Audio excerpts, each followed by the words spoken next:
Mən Ayxan İsmayılov, Sumqayıt şəhərində anadan olmuşam və orta məktəbi Sumqayıtda bitirmişəm.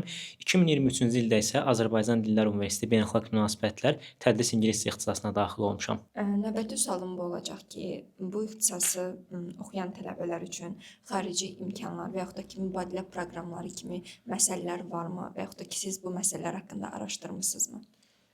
Bəli, var. Mənim bildiyim qədərilə Azərbaycan Dillər Universitetinin müəyyən qədər xaricə çıxışları və təqaüd proqramları olsun, həmçinin əlaqəli mübadilə proqramları var. Əsas korpusda beynəlxalq şöbə deyilən bir şöbə var. Ora yaxınlaşıb ilk öncə bunu deyim ki, həmin üzrə istədiyiniz yerlər üzrə məlumat ala bilərsiniz. Həmçinin internet səhifəsində, ADNUR rəsmi səhifəsində də elanlar və Facebook səhifəsində davamlı olaraq paylaşılır.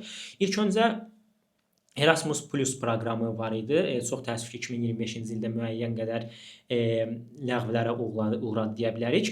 Lakin mənim bildiyim qədərilə universitetimizdə bunun təhsil qolu olmasa belə könüllülük qolu üzrə müəyyən qədər belə deyək, davamlı ixtisaslar var. Lakin tələbələr mənim öz şəxsi təcrübəmdən danışsaq bura getməyə çəkinirlər. Çünki elə fənlər var ki, üst-üstə düşür bizim silabusda olan fənlərdən, elə fənlər də var üst-üstə düşmür. Nəticədə tələbə 1 semestr və 2 semestrlik xarici təcrübədən gələndə artıq kəsirlə başlayır və təqaüd ola bilmir. Buna görə də çox təəssüf ki, bu daha çox üstünlük verilən bir proqram olmur, Erasmus Plus. Və bundan əlavə deyə bilərəm ki, Mövlana proqramları var, həmçinin Orhun Plus proqramları var. Bunlar da var. Mövlana proqramları odur ki, siz müəyyən bir semestr ərzində 1-ci və 2-ci kurs olduğunuz müddətcə 3 və 4-cü kurslara şamil olunmur bu. Türkiyənin müəyyən universitetlərində, məsəl üçün bura Ankara ola bilər, Əlaəddin Keykubat Universiteti ola bilər, Türkiyənin şəhərlərində gedib orada təhsil alırsınız bir semestr ərzində. Lakin burada dediyim kimi müəyyən yenə problemlər var. Üst-üstə düşməyən fənlər, kəsir məsələləri, həmçinin bunun daha çox belə genişləndirilmiş versiyası var. Orhun Plus mübadilə proqramı. Bu mənim fikrimcə tələbələrin ən çox seçdiyi mübadilə proqramlarından biridir. Çünki bu mübadilə proqramı yalnız bir ölkə yox, Türk Dövlətləri Şurasına üzv olan belə deyək, dövlətlərdə, universitetlərdə təhsil imkanı yaradır. 1 və 2 semestr. Bura Türkiyə, Qazaxıstan, Qırğızıstan, həmçinin Özbəkistan kimi ölkələr daxildir. Siz gedib orada təhsil ala bilirsiniz və mənim anladığım qədərilə burada qalmaq, yəni accommodation dediyimiz anlayış və yeməyimiz universitet tərəfindən qarşılanır.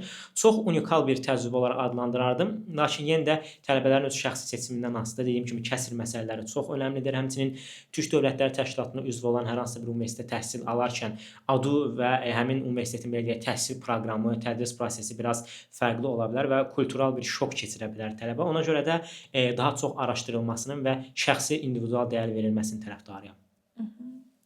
Deməli, növbəti sualım bu olacaq ki, sizin ixtisasınızda hal-hazırda təhsil alan tələbələr ki var, 1-ci və 2-ci kursda, onlar gələcək kurslarda, yəni 3-cü və 4-cü kursda sizinlə məsləhət görərdiniz ki, etsinlər ki, belə deyək ki, onlar rəqiblərindən daha üstün olsunlar. İlk öncə tələbələrə bunu bildirərdim ki, yəni beynəlxalq münasibətlər sahəsində oxuyan hər bir belə deyək tələbənin gələcəkdəki ən parlaq yuxusu beynəlxalq münasibətlər sahəsində ölkəsini təmsil etmək, diplomat olmaq, xarici işlər orqanlarında və hər hansısa bir qlobal arenada Azərbaycanı təmsil etməkdir.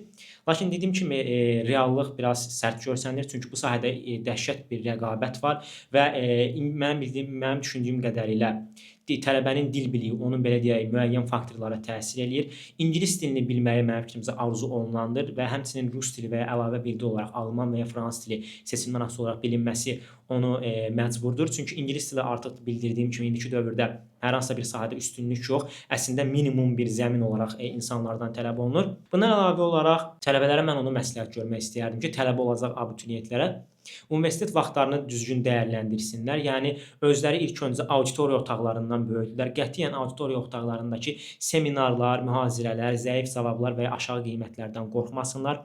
Sosial və ictimai cəhətdən aktiv olmaq lazımdır. Çünki gələcəkdə əmək bazarında iş verən tələbədən universitetdə aldığı A qiymətlərini yox, ona hər hansı bir kriz anında B planını soruşacaq tələbədən və diplom bizə qapını açdığı kimi sosial ictimai fəaliyyət, könüllülük, təcrübə proqramları bizi o qapıdan keçirir.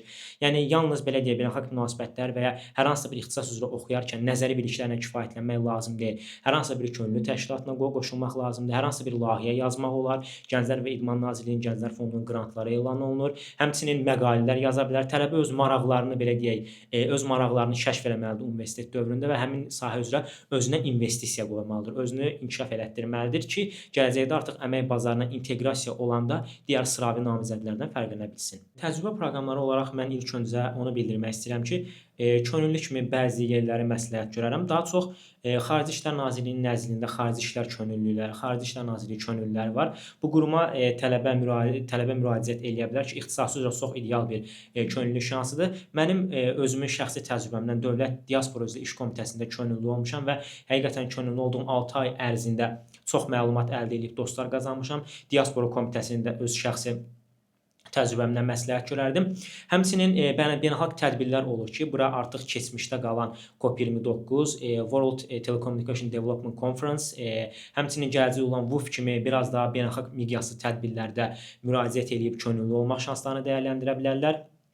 Həmçinin mən tələbələrə məsləhət görərəm ki, müəyyən ölkəmizdə keçirilən beynəlxalq dialoq platformaları var. Bura mədəniyyətlərarası dialoq forumu ən son 6-cısı keçirildi 2023-cü ildə və Nizami Gəncə Beynəlxalq Mərkəzi tərəfindən keçirilən Qlobal Baku forumunu məsləhət görə bilərəm.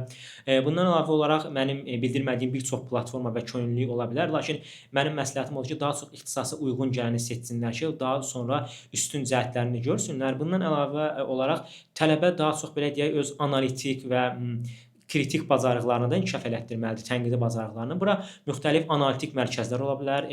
Əlimardan və Topçubaşov adına belə deyək, analitik mərkəz var. Think Tank ingiliscə deyirik. Ora müraciət edə bilərlər. Özləri əgər məqalə yazmağa, sonra bunu dərc etməyə kimi maraqları varsa və dediyim kimi ixtisasla bağlı, lakin öz maraqlarını da belə deyək, içində qavrayan bir yerlər varsa, mütləq tələbələr orada iştirak etməlidirlər.